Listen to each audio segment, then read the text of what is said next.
So so ఇప్పుడు అవుతుంది. ఒక చిటికెడు ఉప్పు వేసుకోవాలండి టేస్ట్ కోసం. సో ఇవి బాగా కుక్ అయ్యే వరకు కలబెట్టుకుంటూ బాగా అన్ని కలిసిపోయే వరకు అంతవరకు మొత్తం కలబెట్టుకుంటూ ఉండాలి.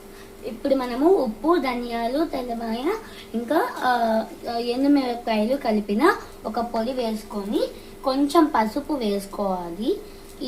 ఇంత క్వాంటిటీ ఆఫ్ పసుపు వేసుకుంటే చాలు.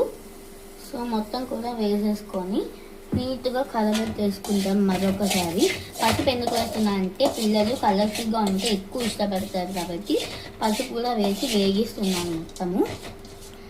సో అది కుక్ అయ్యేంత వరకు 2 to 3 minutes వరకు కలబెట్టుకుంటూ ఉండాలి. ఇప్పుడు మనము ఈ పాస్తాను అయితే దానిలోకి వేసేసుకున్నాము. జాగ్రత్తగా అంతా సో పాస్తా వేసేసుకొని మొత్తం కలబెట్టుకోవాలన్నమాట. ఈ వీడియోలో చూపిస్తున్న విధంగా మొత్తం అంతా కలబెట్టేసుకోవాలి. 2 to 3 minutes వరకు కలబెట్టుకోవాలి. సో ఇలాగా చూస్తున్నారు కదా, జాగ్రత్తగా కలబెట్టుకుంటూ ఉండండి. ఒక 2 to 3 minutes కలబెట్టుకుంటే చాలు. సో వీడియోలో చూపిస్తున్న విధంగా మొత్తం అంతా కలిసిపోయేలాగా నీట్గా కలబెట్టుకోవాలి.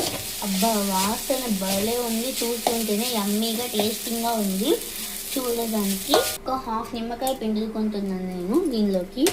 ఎందుకు అంటే మనం స్టవ్ ఆఫ్ చేసుకొని నిమ్మకాయ పిండుకోవాలి. సో బాగా కుక్ అయిపోతుంది కాబట్టి.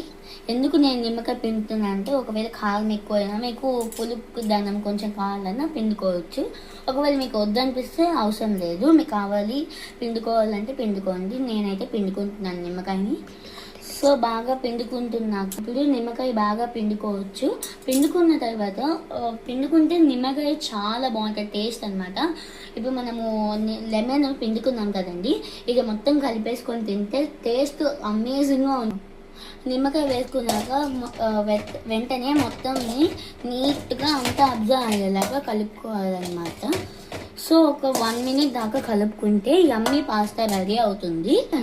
ఇలాగ మొత్తం కలిపేసుకున్నాక మనము కాలకుండా ఒక క్లాత్ అయితే తీసుకొని మనము ఇలాగా ఒక ప్లేట్ తీసుకోండి చిన్నది, దానికి అయిపోయింది. సో ఇప్పుడు దీన్ని మొత్తం మనం ఒక ప్లేట్లోకి సర్వ్ చేసేసుకున్నాము.